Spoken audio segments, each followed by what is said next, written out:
Добро дојдовте назад. 28 години грижа за детските права, 28 години за поубав и поправеден свет на децата. Токму за ова се грижат и се борат цели 28 години до формувањето на првата детска амбасада Мегежи. Токму за оваа тема и за сите оние нешта што како предизвици ги има циве овие 28 години, ќе позборуваме со Јорданка Черепналкова-Трајковска, представникот од Мегежи. Добро утро! Добро утро, благодарам на поканата. Само да кажам за почеток, она што го споделивте до сите нас, па би било убаво да го слушне и пошироката јавност. Вели, во ова чудно време, невреме би сакале да споделиме со вас радоста за нашата 28 годишнина и на многу години исполнети со работа и активности во секакви околности. Години посветени на помош на деца кои страдаат, години на тага, но и исполнетост што можеме да бидеме како поддршка. Задна се години и години работа, поголеми или помали, кризата се составен дел од нашата историја, а за оној кој страда или има потреба од помош не постои помала или поголема криза. Токму за ова, па ми е првото прашање, затоа што од првата бегалска криза, мислам дека започна и проблемите, но и помошта која давате несебично како прва детска амбасада, токму за дечињата кога беше погодена или за поддршката на децата погодени од војната во поранешна Југославија, посебно за децата бегалци од Босна и Херцеговина во 95-96 веќе. Да започнеме Косовска криза, конфликтот во Македонија, поплавата во Стајковци се само дел од оние страотни нешта, би рекла, од нашата па не многу далечна историја. Се сеќаваме нели со неубаво чувство во желудникот, но вие сте тука, се соочувате со премногу предизвици, би рекла, и да помагате, да им давате поддршка и на оние што треба да ни останат како наша иднина, а тоа се нашите најмили, најсакани децата. Така е. Всушност така и почна во време на војна, во време на криза, со намера да им се помогне токму на најранливите, на децата. И од тогаш наваму тоа е една од главните белези на детската амбасада, да биде ангажирана, да интервенира во моментот тогаш кога е најпотребно, заштитувајќи ги, водејќи грижа за децата и обезбедувајќи им колку е можно побезбедни услови за да може да продолжат со каков таков развој, без да се соочуваат со состојби, ситуации за кои што се уште немаат животно искуство, немаат капацитети, немаат механизми да ги разберат и да се справат со нив. Раѓајќи се во таква ситуација, без да се подклекне на лошата судбина, туку напротив, одејќи напред, потекнувајќи ги сите можности што постојат за да се обезбеди подобар живот за децата, користејќи ги сите можности, е вградена всушност темелот на темелните вредности на детската амбасада и оттаму, а тоа е зачувување на мирот, градење на културата на мирот, и тоа е тема која што се провлекува од почетоците до ден денес, прераснувајќи во различни форми, во различни активности, во различни проекти. И останувајќи ангажирана, како што спомнавте, секогаш во секоја кризна ситуација, од кој да е вид, дали е природна непогода, дали е човечки фактор, секогаш реагира во истиот момент кога се случува, вклучувајќи и тековна во вонредна ситуација со пандемијата на COVID-19, значи секогаш детската амбасада се обидува да ги преформулира, да се репрограмира во своите активности за да може да излезе во пресред на најитните потреби кои што постојат, посебно во нашата целна група, односно децата. Токму така, а искрено не погодуваат сите нас овие видеоматеријали што имавме можност да ги погледнеме и имаат можност да ги погледнат и нашите гледачи на телевизија Алфи на Добро утро секое утро. Но ќе кажам само дел од тие деца, посебно ја споменавте ја споменавме, односно во поранешна Југославија децата бегалци од Босна и Херцеговина згрижани во Македонија. Со голем дел од токму овие деца, сега веќе возрасни, сте се уште во контакт. Некои волонтираат кај вас, а некои физички оддалеку, но во срцето велите многу блиску, следат и понатаму што работиме. Понатаму следува и косовската криза, за жал, поддршка на децата бегалци од Косово во Македонија. Тогаш работевте во камповите за време на косовската криза. Понатаму, конфликтот во Македонија. 2001 сте згрижиле 16 внатрешно раселени лица од Рачиново во прифатилиште, семејство со 8 деца. Се родиле дури 3 бебиња: Александар, Марија и Никола. Семејствата беа згрижени во прифатилиштето 5 години, потоа сте организирани летни кампови за над 500 деца 5 години поред од кризните подрачја во Македонија. Ова се некои факти што би сакала да ги споделам со пошироката јавност, затоа што навистина треба да се истрае цели 28 години за да се биде од помош на најмилите и најсаканите или најпогодените, затоа што тие се единствено нели безпомошни. 2016-та потоа продолжувам поплавата во Стајковци. Поминавме, велите, заедно со група волонтери, речиси цело време на терен, но возбужувавме директна помош на богатините во храни и ликови, а во Основното училиште Кирил и Методи во Стајковци, заедно со Универзитетската клиника за дерматологија, отворивте и медицински пункт каде за децата се обавува прегледи и медицинска заштита. Ке дојдеме секако и до сегашнава кризна, би рекла, состојба во која сите сме вклучени и некако сите не фати неподготвени, би рекла. Помош, поддршка за мигрантите кои транзитираа преку Македонија после на бегалска криза, што знаеме исто така се случуваше не многу далеку од Табановце до Гевгелија.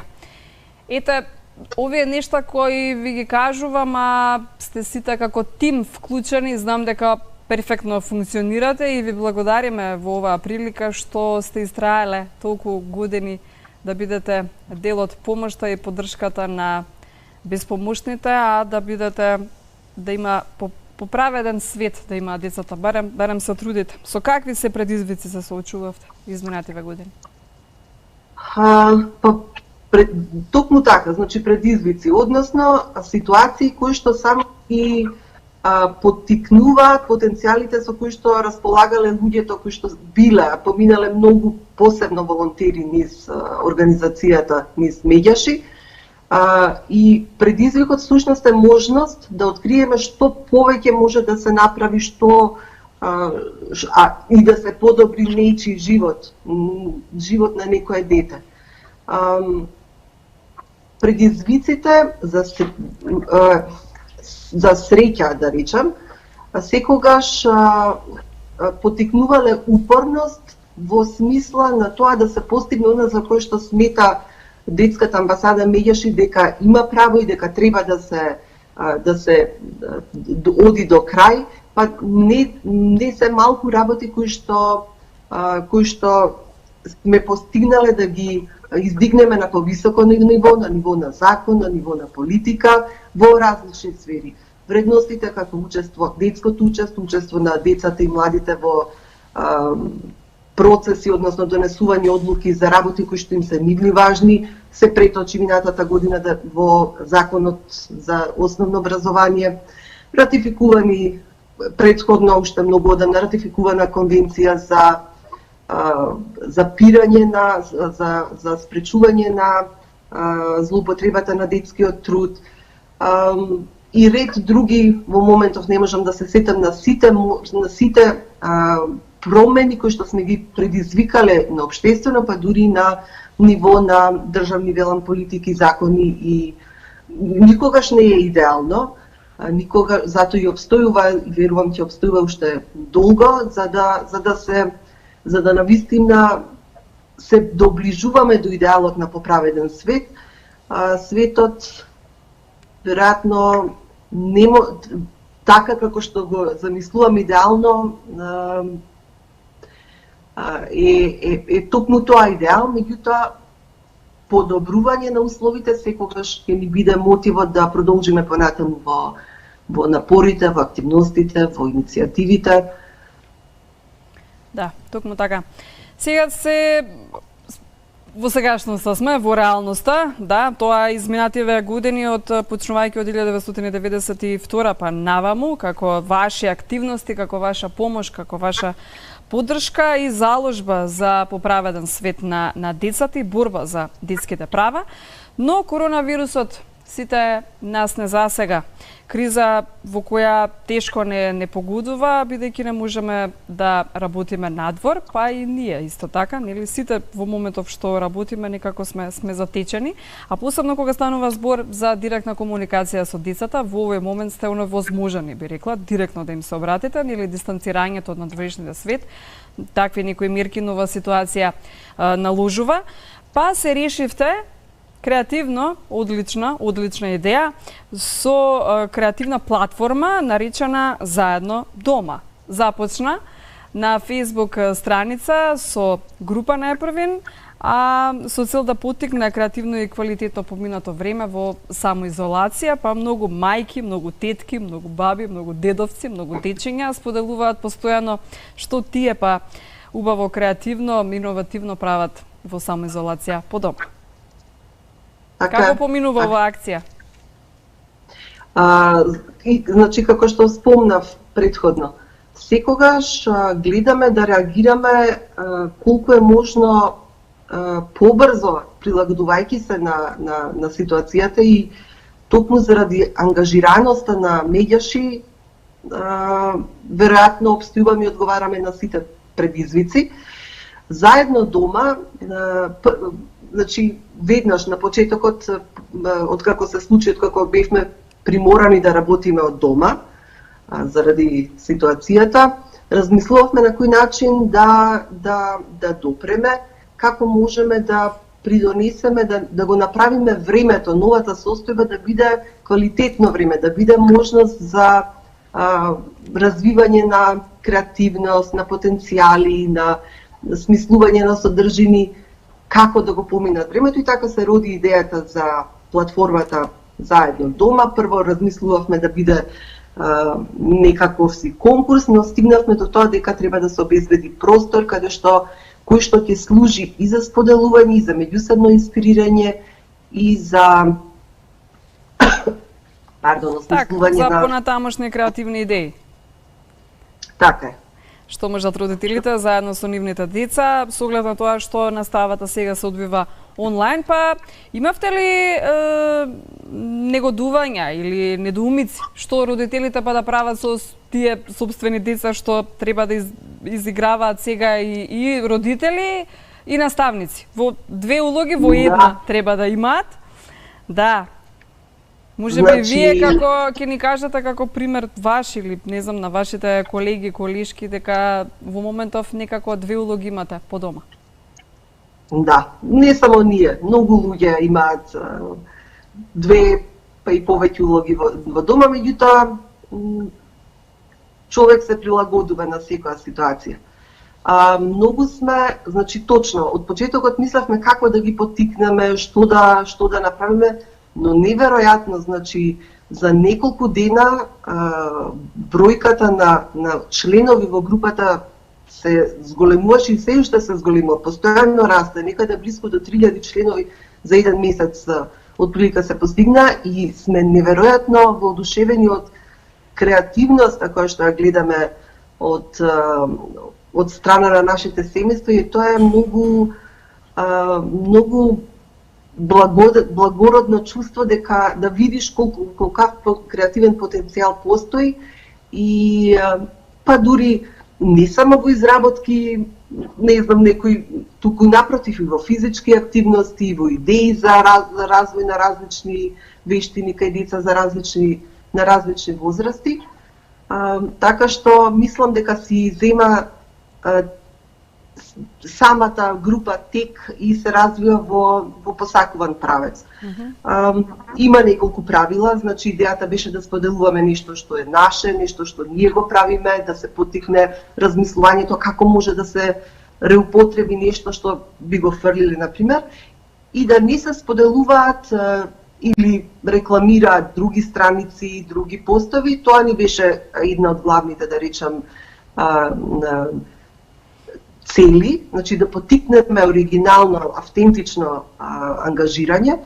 Исто така, паралелно, значи Фејсбукот повеќе ни е како медиум наменет за, да речем, помали деца и родители, затоа што преку родителите ги ангажираме и децата, но во исто време има и Инстаграм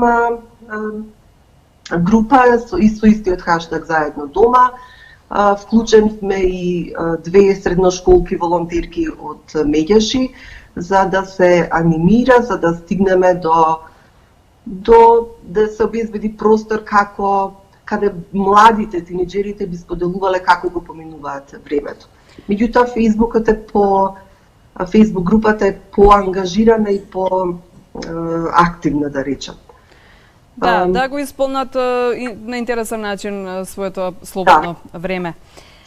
Сакаме нели да поттикнеме игри, убави, креативни работилници, хумор, песни, цртежи, сето она што го прават секојдневието поинтересно. И да се искористи моментот, значи низ играта се градат и односи помеѓу родителите и децата, се дознаваат, има можности додека работат нешто и да разговарат, значи се поттикнуваат на повеќе нивоа позитивни работи. Повторно може би се социализираат и повторно се запознаваат. Да. Ајде сега да се навратиме на оној неубав дел од сето ова се креативни, убава иницијатива, поддршка за вас и еве сега сите заедно да отидеме на платформата Заедно дома на Инстаграм или на Фејсбук и да се издигнеме малце креативно, да споделиме некои интересни идеи, но со оглед на тоа што доаѓаат до нас неубави информации во однос на зголемениот број на луѓето жртви на семејно насилство, со оглед на тоа што постојано се во самоизолација, постојано се дома. Исто така и од МВР добивме официјален извештај дека, за жал, зголемен е бројот на жртвите на семејно насилство, но знам дека имате SOS телефонска линија, па вие ми рековте дека кај вас нема. И тоа некако ми дојде како убаво чувство и убава информација. Барем децата во оваа ситуација се заштитени, а жртвите на семејно насилство според здруженијата велат и дека има тенденција за зголемување, за жал. Така. Прво сакам да кажам, мислам дека го пропуштивме тој сегмент од работата од постоењето, а многу важен на Меѓаши, па ќе се навратам на прашањето, а тоа е постоењето на SOS телефонот. Значи, SOS телефонот постои не 28, но 27 години. Од првата година, односно втората ќе му дојде година од постоењето, токму повторно заради слухот на детската амбасада дека постојат проблеми, дека сакаат да обезбедат место каде што децата ќе се обратат и да ги споделат своите проблеми, е отворена оваа SOS линија и работи полни 27 години. Сега во текот на годините се менувала бројката на јавување, се менувало деца, млади, возрастни кои што пријавуваат прекршување на детските права.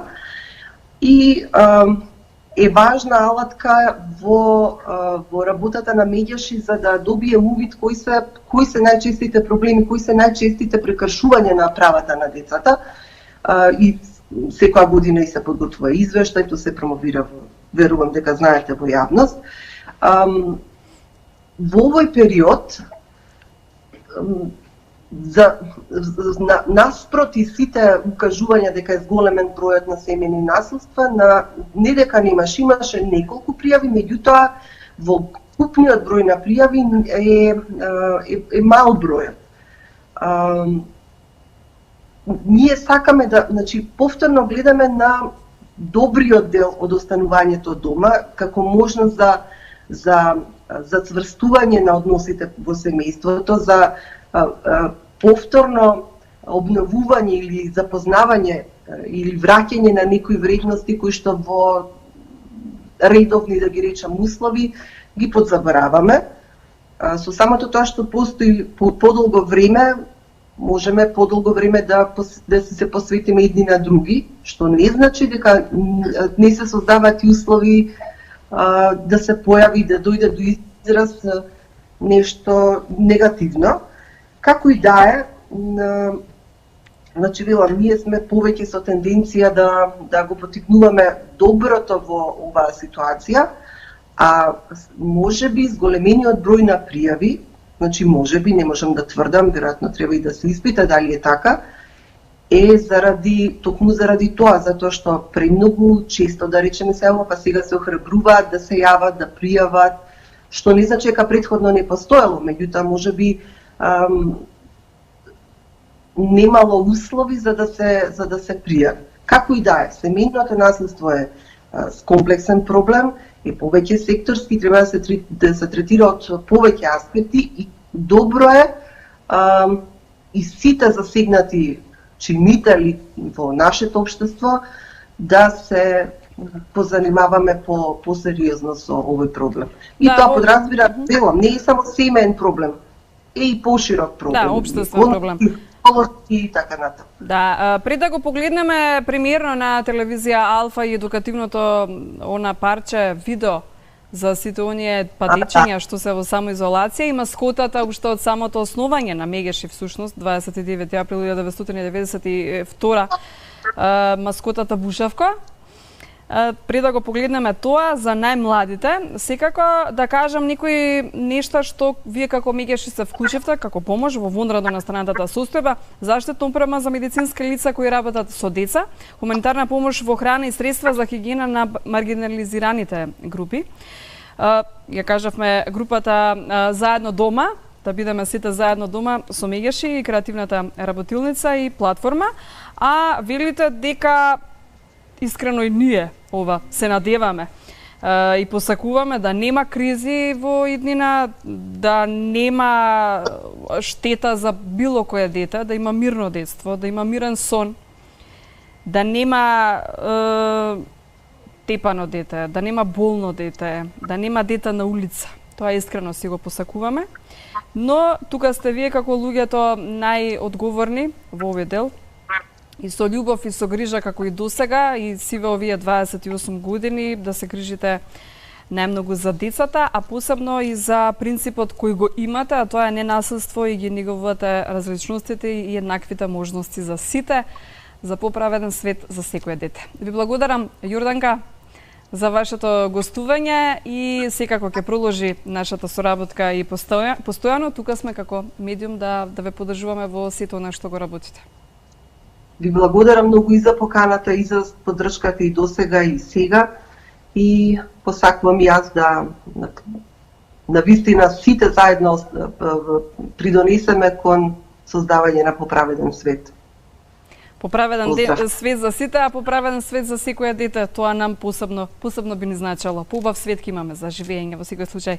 Јорданка Черепналкова Трајковска од Мегеши, благодарам уште еднаш, продолжуваме ние со емисијата и секако тоа што го најавивме како едукативно видео или едукативна содржина намената за најмладите со маскотата на Мегеши Бушавко. Да погледнеме. Здраво, јас сум Бушавко. Сакам да ве замолам за солидарност. Сега седам дома и така се заштитувам и себе си и другите од вирусот COVID-19.